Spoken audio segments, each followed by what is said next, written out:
Welcome to Seize the Mains by Malhotra's IAS Academy. I'm Surbhi Sardana and this is season 3 of our daily answer writing initiative. This initiative is running in coordination with our Ignited Current Affairs and our website. So every day we upload a question on our website in the mains answer writing section.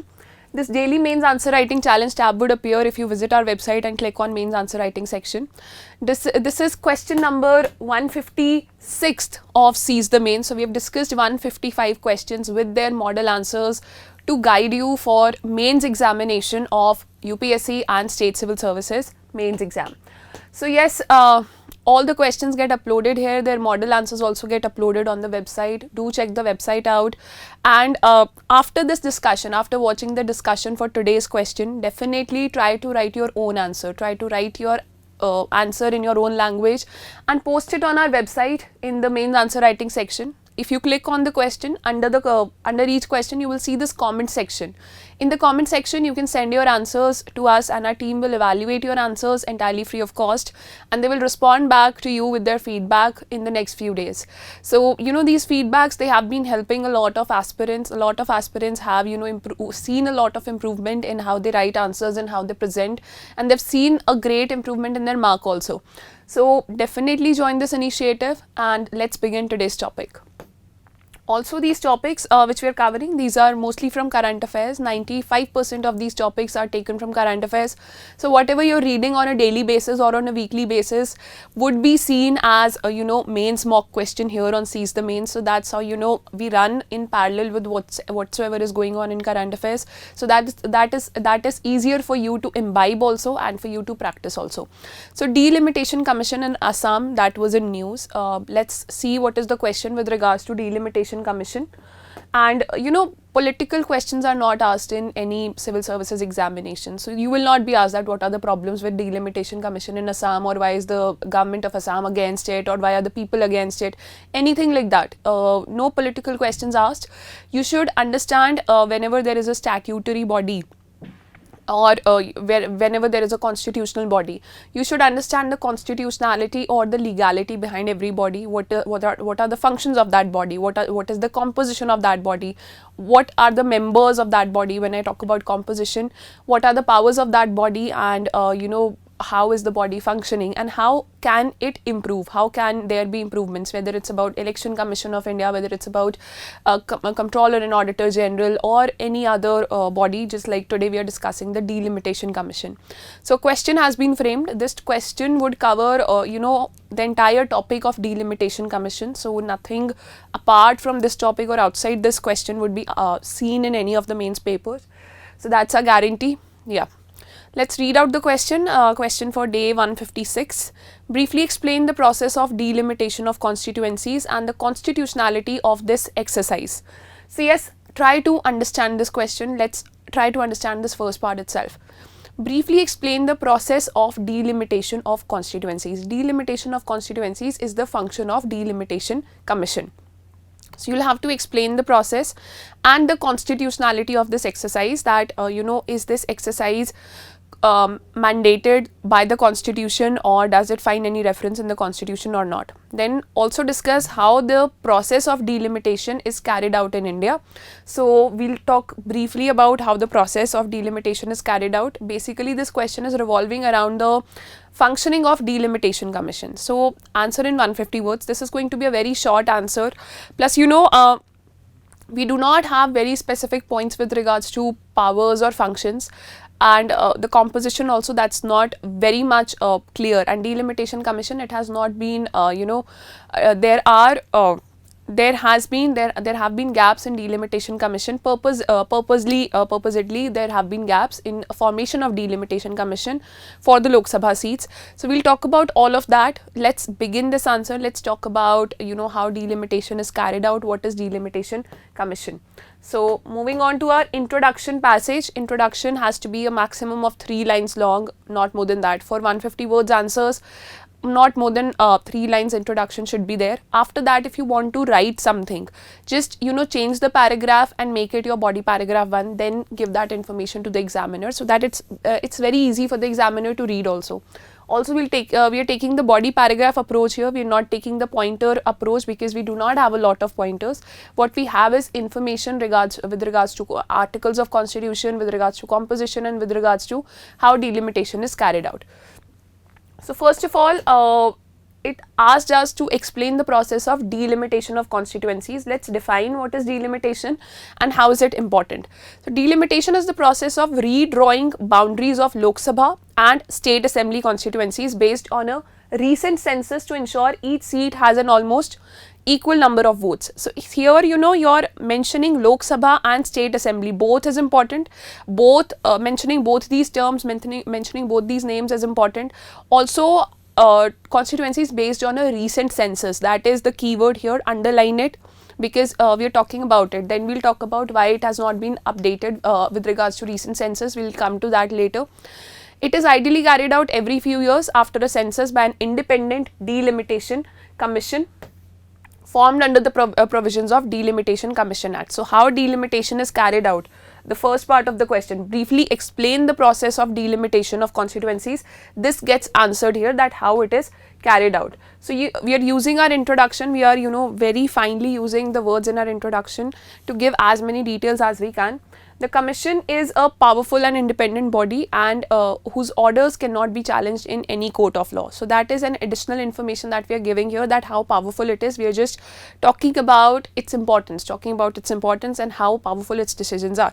Also, this line is optional. You can choose to delete it if you feel that your introduction is getting very long.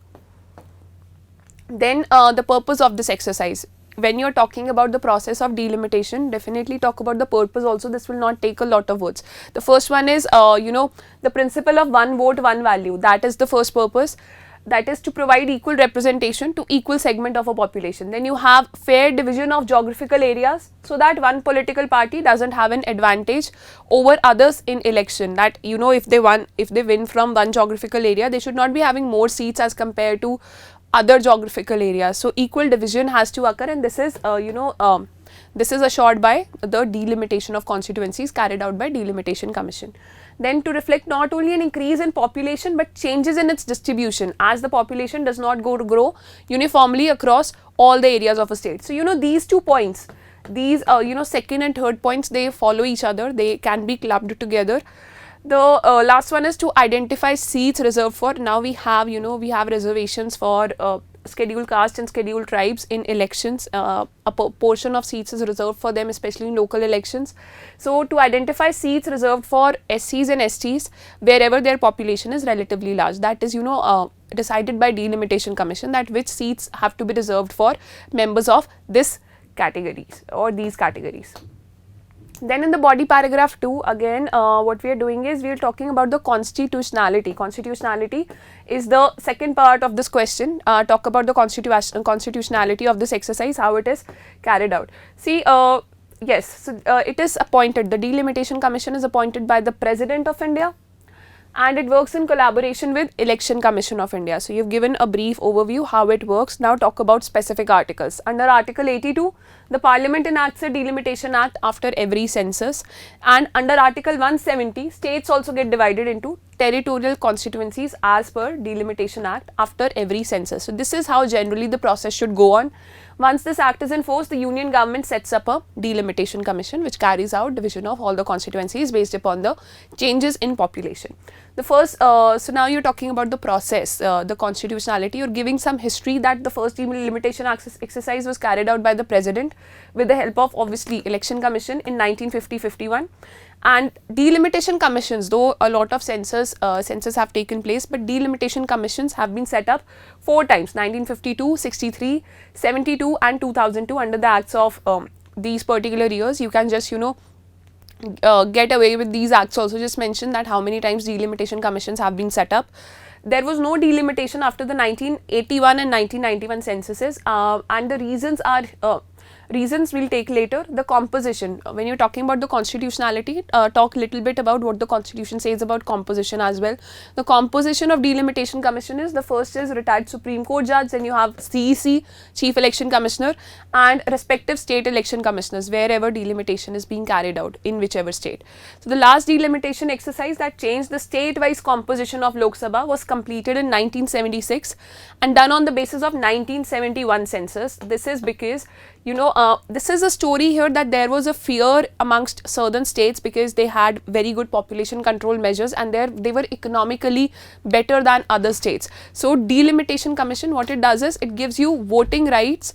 It gives you voting rights only on the basis of how much population you have. So the more the population, the more seats to Lok Sabha that particular state will have. So what was done to allay these fears? This is a star point. If you have like, you know, if you feel that you have words left, definitely talk about this because this is important.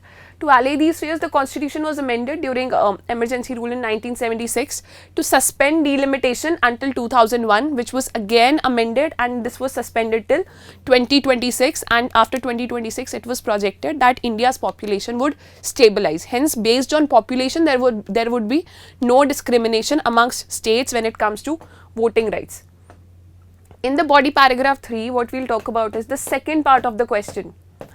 Also discuss how the process of delimitation is carried out in India. See, how the process is being carried out in India, it is flowing from body paragraph 2 itself. When you started talking about constitutionality of Delimitation Commission, from there itself the process, how delimitation is carried out, that process is flowing. Now in the final or concluding paragraph, what you can do is some additional details can be given that how Delimitation Commission works. So according to ECI's or Election Commission of India's order, the commission designs and finalizes its own guidelines and methodology for the purposes of delimiting the constituencies. That is your point number 1. During the delimitation exercise, what does the commission keep in mind? Physical features, existing boundaries of administrative units, facility of communication and public convenience as far as practicable. The constituencies are kept geographically, they are kept as geographically compact areas. So this is what the Delimitation Commission keeps in mind. This is also forming your concluding paragraph because you've already talked about the process of delimitation when you talked about constitutionality. This is extended process, how actually things are happening and what are the values or things that the Delimitation Commission keeps in mind. So the orders are laid before Lok Sabha and the respective state legislative assemblies. However, modifications are not permitted. Once a draft proposal for the delimitation of constituencies is finalized by the commission, it is published in the central and state gazettes for inviting suggestions and objections from the general public. So that is your entire process of delimitation of constituencies, how it is carried out. The answer has been summed up. Yes, in the conclusion we have not talked about significance of this process or any other thing.